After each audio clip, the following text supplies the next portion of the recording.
माता जानकी की, माता जानकी की। नमः पार्वती पतिये हर हर। उत्तर प्रदेश सरकार के कृषि मंत्री श्री सूर्य प्रताप शाही जी,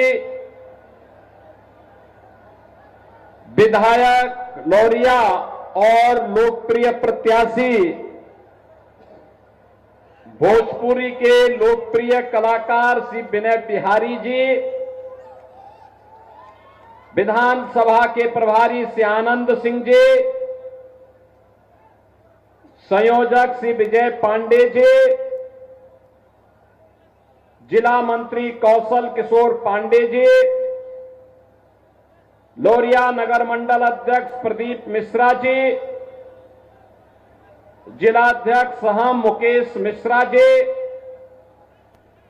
जिला महामंत्री जनता दल यो सुरेश गुप्ता जी, शंभू कुशवाहा जी, रूपक श्रीवास्तव जी, दीपक मिश्रा जी और भारी संख्या में उपस्थित लौरिया विधानसभा क्षेत्र से एनडीए के प्रत्याशी श्री विनय बिहारी जी को अपना आशीर्वाद प्रदान करने के लिए उपस्थित बहन और भाइयों,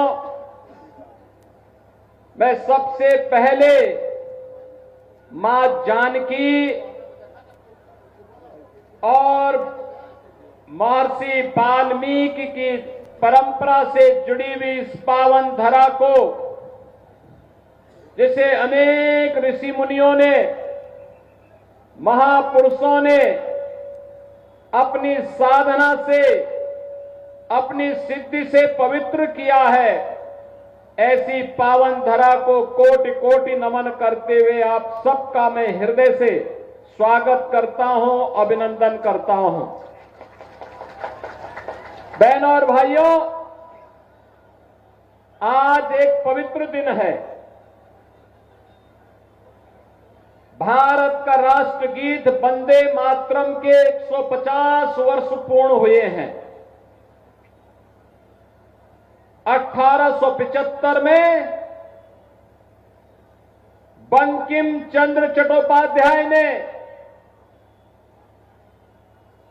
भारत की स्वाधीनता के लिए भारत के नौजवानों के मन में भारत की आध्यात्मिक, सांस्कृतिक और राजनीतिक चेतना को एक नई स्वर देने के लिए जिस अमर कृति की रचना की थी, उसका ये अमर गीत बन गया वंदे मातरम, जिसको गाते गाते भारत का नौजवान फांसी के फंदे पर झूल जाता था, लेकिन भारत की स्वाधीनता के मंत्र से कभी भी भटका नहीं।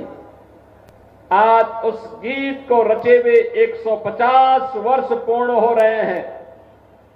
इस अवसर पर इस गीत के अमर रचयिता बंकिम चंद्र चट्टोपाध्याय की स्मृति को नमन करते हुए उन सभी क्रांतिकारियों और हुतात्माओं को भी विनम्र श्रद्धांजलि अर्पित करता हूं, जिन्होंने वंदे मातरम गाते हुए भारत की आजादी के लिए अपने आप को समर्पित किया। बहनों और भाइयों, ऐसे ही समय में जब एक और अमर कीर्ति वंदे मातरम के रचयिता को हम स्मरण कर रहे हैं, और तब भोजपुरी के एक कलाकार विनय बिहारी के समर्थन में आपसे अपील करने का अवसर मुझे प्राप्त हुआ है। बहनों और भाइयों, भोजपुरी की मिठास कहां नहीं पहुंची है दुनिया के अंदर। दुनिया के बंजर द्वीपों को भी उपजाऊ बनाने का काम किया है हमारे भोजपुरिया लोगों ने। जहां कहीं भी भोजपुरिया संस्कृति गई, भोजपुरी संस्कृति गई, उस क्षेत्र को उपजाऊ बनाने का काम किया है। और बहनों और भाइयों, बिहार की धरती तो मैथिली और भोजपुरी छठ गीतों के माध्यम से वैश्विक पहचान दिलाने वाली शारदा सिन्हा की भी पावन धरा है। शारदा सिन्हा को पद्म पुरस्कार मोदी जी ने ही दिया है। मोदी जी की एनडीए की सरकार ने ही दिया है। कल मैं देख रहा था बिहार के अंदर, बिहार की माताओं, बिहार के नौजवानों, बिहार के अन्नदाता किसानों का उत्साह, क्या झूम करके एनडीए के समर्थन में उनका वोटिंग हुआ है। अभिनंदनीय है। 65% मतदान बिहार की धरती में बिहार के नौजवानों के द्वारा। और स्पष्ट रुझान है कि फिर एक बार जब 14 नवंबर को जब यहां की ईवीएम खुलेंगी तो फिर साकार होगा कि फिर एक बार एनडीए सरकार, फिर एक बार एनडीए सरकार के लिए ही विनय बिहारी के समर्थन में आपसे अपील करने के लिए मैं आपके बीच आया हूं। बहन और भाइयों, आपने बिहार के जंगल राज को देखा होगा। जिन लोगों ने 2005 के पहले के बिहार के जंगल राज को, अराजकता को, गुंडागिर्दी को, भ्रष्टाचार को, अराजकता को देखा है, मेरी उनसे विनम्र अपील होगी वे अपनी वर्तमान पीढ़ी को बताएं क्या होता है जंगल राज, क्या होता है भ्रष्टाचार, क्या होती है गुंडा राज। ये जो लालटेन आज भी आ गई है ना, अब लालटेन का समय नहीं, अब तो नीतीश बाबू के नेतृत्व में, प्रधानमंत्री मोदी जी के मार्गदर्शन में बिहार एलईडी लाइट की दुधिया लाइट में, आज दुधिया लाइट में बिहार सुशासन की एक सुदृढ़ नींव बनाने की ओर अग्रसर हुआ है। आज बिहार में क्या नहीं है? आज बिहार में सड़क है, बिहार में बिजली है, बिहार में पानी है, बिहार में अन्नदाता किसानों को प्रधानमंत्री किसान सम्मान निधि का लाभ है। आज बिहार के अंदर मेडिकल कॉलेजेज हैं, आज बिहार के अंदर इंजीनियरिंग कॉलेजेज हैं, नौजवानों के लिए एनआईटी, आईआईटी, एम्स, ये सब कुछ तो मेडिकल आज यहां पे आपके बिहार के अंदर है। और यह एक शुरुआत है। पिछले 20 वर्ष आरजेडी और कांग्रेस के पापों के गड्ढों को भरने में, बिहार की अराजकता को नियंत्रित करने में, बिहार के अंदर जो भ्रष्टाचार था उसको नियंत्रित करने और सुशासन की आधारशिला को सुदृढ़ करने में लगाया। लेकिन अब इसमें एक समृद्ध बिहार की नींव को और पुख्ता करने के लिए बिहार आगे बढ़ चुका है और इसके लिए एनडीए की सरकार फिर से बिहार के अंदर आवश्यक है। बहन और भाइयों, हम सबको भूलना नहीं चाहिए, आज जो मोदी जी ने पिछले 11 वर्ष के अंदर करके दिखाया भारत के अंदर, आपने देखा होगा 80 करोड़ लोगों को फ्री में राशन की सुविधा का लाभ, 50 करोड़ गरीबों को 5 लाख रुपए की प्रतिवर्ष स्वास्थ्य बीमा का लाभ, 46 करोड़ गरीबों के बैंक में खाते, 12 करोड़ किसानों को किसान सम्मान निधि का लाभ, 12 करोड़ गरीबों के घर में शौचालय, 10 करोड़ गरीबों के घर में रसोई गैस का सिलेंडर। याद करना, यही सिलेंडर कांग्रेस की सरकार के समय में, कांग्रेस की सरकार के समय में 50,000 रुपए में ब्लैक होता था, मोदी जी ने फ्री में दिया। 4 करोड़ गरीबों के लिए आवास बनाए, 3 करोड़ गरीबों को फ्री में बिजली के कनेक्शन भी दिए। बहन और भाइयों, आरजेडी के लोग तो लालटेन लेकर के आते थे, केरोसिन बेच देते थे, अंधेरा होता था फिर डकैती भी डालने का काम करते थे। यही काम करते थे। अराजकता पैदा करना इनका जन्मसिद्ध अधिकार था। अब याद करो, जो पशुओं का चारा खा सकते हो वे क्या आपका राशन छोड़ेंगे क्या? आपका राशन छोड़ेंगे क्या? कभी नहीं छोड़ने वाले हैं। ये लोग विकास भी रोक देंगे, गरीबों के कल्याण की योजनाओं को भी रोक देंगे और इनके द्वारा फिर से जंगल राज होगा। कांग्रेस आरजेडी के समय में बिहार के अंदर बहन और भाइयों 60 से अधिक जातीय नरसंहार हुए थे। याद करिए, 30,000 से अधिक अपहरण की घटनाएं हुई थी।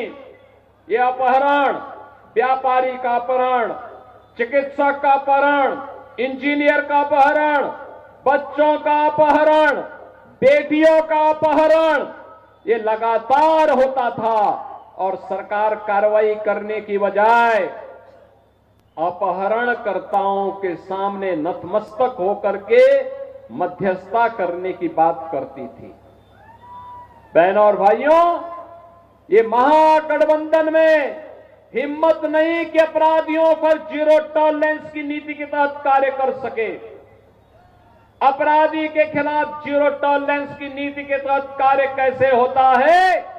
आपने देखा होगा, जब उत्तर प्रदेश में माफिया की छाती हिल जाती है और माफिया के आंका भी थर-थर कांपते हुए दिखाई देते हैं। आज वहां पर नौजवान मस्त है और माफिया पस्त है। और यही कहने के लिए आया हूं, ये क्या एनडीए कर सकता है? ये कांग्रेस, आरजेडी और इसके जितने भी पार्टनर हैं ना, ये तो आपकी आस्था का अपमान करते हैं, दंगाइयों को प्रश्रय देते हैं, खानदानी माफिया को गले से लगाते हैं। याद करिए कैसे ये लोग जो माफिया सरेआम व्यापारण का अपहरण करते थे उनको गले से लगाने का काम करते हैं। इनकी गरीबों के प्रति संवेदना नहीं है, इनकी संवेदना गुंड और माफियाओं के प्रति है। बहनों और भाइयों, ये राम का विरोध करते हैं। कांग्रेस कहती है राम हुए ही नहीं, कृष्ण हुए ही नहीं, ये कांग्रेस कहती है। आरजेडी के लोग राम मंदिर का रथ रोकते हैं। और मोदी जी के नेतृत्व में जब उत्तर प्रदेश में डबल इंजन की सरकार आई, बहनों और भाइयों, अयोध्या में राम मंदिर का निर्माण हो गया, भव्य राम मंदिर का निर्माण। याद करिए, अयोध्या में राम मंदिर हुआ है, मां जानकी भी वहां पर विराजमान हुई है। महर्षि वाल्मीकि के नाम पर इंटरनेशनल एयरपोर्ट का नामकरण हुआ है। वहां पर रहने के लिए जो रेल बसेरा बने हैं, उनका नामकरण निषाद राज के नाम पर हुआ है। निषाद राज के नाम पर ये हमने किया है। और जहां आपको प्रसाद प्राप्त होता है ना, उसका नाम है माता सबरी रसोई। ये है सामाजिक न्याय, सबको समेटना। और अयोध्या में रामलला का मंदिर तो सीतामढ़ी में मां जानकी का भी भव्य मंदिर का निर्माण का कार्य आगे बढ़ चुका है। क्या ये काम कांग्रेस कर पाएगी? क्या आरजेडी कर पाएगी? क्या उनके सहयोगी कर पाएंगे? क्या? बहनों और भाइयों, हमें याद रखना होगा, ये लोग बहकाने। आप मुझे बताओ, जब इनको सत्ता में 20 वर्ष मौका मिला, 15 वर्ष मौका मिला था, उन 15 वर्षों में इन्होंने बिहार के नौजवानों को ठगने का काम किया था। नौकरी के बहाने उनकी जमीनी हड़प डाली थी। यही तो काम किया था। अपहरण को एक उद्योग बन चुका था। नया उद्योग नहीं लगता था, लेकिन जो उद्योग पहले से था वो तो भागता था, छोड़ करके भाग रहा था, और उद्योग यहां पे अपहरण हो गया था।